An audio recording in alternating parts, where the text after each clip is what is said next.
اور جو انسان اس رس کو نچوڑ رہا ہے، اس پھل میں سے، اس انگور میں سے رس کو نکال رہا ہے اور جو اپنے برتن میں نکلوا رہا ہے، دونوں کے اوپر اللہ کی لعنت۔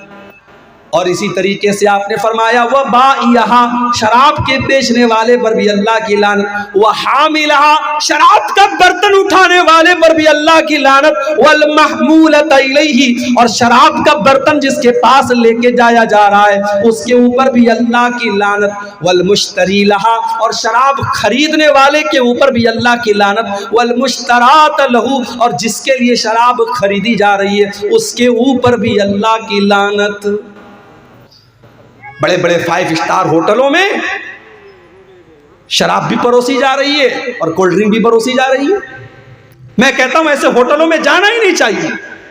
بنارس میں بہت بڑا ہوٹل ہے، تاج ہوٹل، بنارس کا سب سے بڑا ہوٹل ہے۔ مجھے لوگوں نے بتایا وہاں سور کا گوشت بھی ملتا ہے، بکرے کا گوشت بھی ملتا ہے۔ میں نے کہا یار جب سور کا گوشت اور بکرے کا گوشت دونوں ملتا ہے تو ظاہر ہے کچن تو ایک ہے، برتن تو ایک ہے، پکانے والا اسی برتن میں مٹن پکا رہا ہے اور اسی برتن میں پورک پکا رہا ہے۔ میں نے کہا اللہ کی قسم میں کبھی کسی ایسے ہوٹل میں کھانے کو پسند نہیں کروں گا، نہیں کھانا چاہیے میرے بھائی۔ شراب کا معاملہ بہت خطرناک ہے۔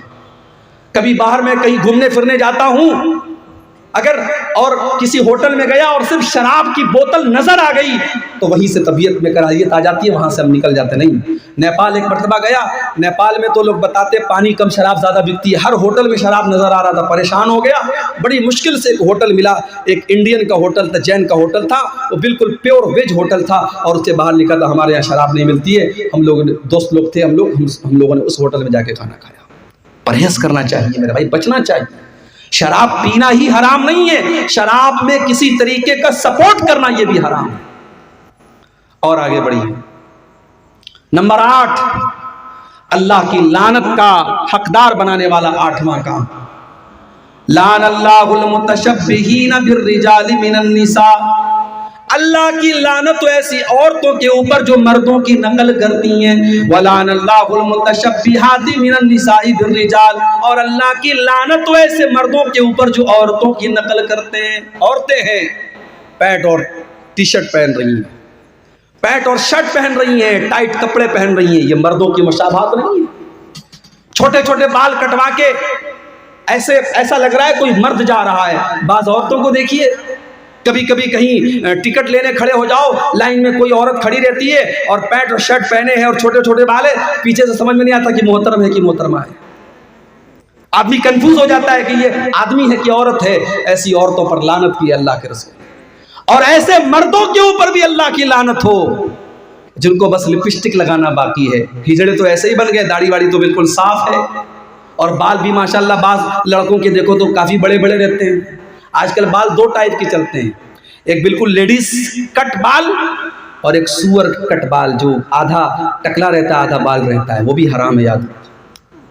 تو یہ 2 ٹائپ کے بال بھی ہمارا نوجوان رکھتا ہے۔ بعض نوجوانوں کو دیکھتا ہوں کانوں میں بالی بھی پہنے رہتے ہیں، کانوں میں بھی چھید کروائے رہتے ہیں، کہتے ہیں فیشن ہے مولوی صاحب۔ سونے کی چین بھی گلے میں ڈالا ہوا ہے، فیشن ہے مولوی صاحب۔ ابھی یہ فیشن آیا ہے، کل لپسٹک کا فیشن آئے گا، لپسٹک بھی لگائے گا یہ۔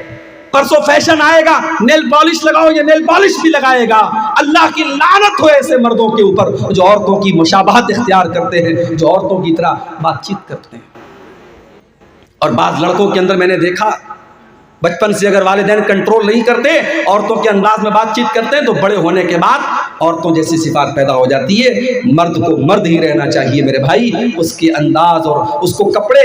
بعض ہمارے رشتہ داروں میں ہم نے ایک جگہ دیکھا، ایک لڑکی تھی، بچپن سے اس کے والدین لڑکے کا کپڑا پہناتے تھے۔ آج وہ لڑکی 20 سال کی ہو گئی، ماں باپ چاہتے ہیں لڑکی شلوار سمیز پہنے، لڑکی عورتوں کا کپڑا پہنے، مگر بچپن سے اس کو لڑکوں کا کپڑا پہنایا ہے۔ آج 20 سال کی لڑکی ہوگی، آج وہ لڑکوں کا کپڑا پہنتی ہے، تو یہ جائز نہیں ہے میرے بھائی، اللہ کے نبی نے لعنت کی ہے۔ اور آگے بڑھیے، جو بیوی اپنے شوہر کا حق ادا نہ کرے، شوہر کی جسمانی خواہش کو پورا کرنے سے انکار کر دے بلا کسی مجبوری ہو الگ بات ہے، بیوی بیمار ہے یا کوئی نیچرل پرابلم ہے الگ بات ہے، بغیر کسی مجبوری کے شوہر کی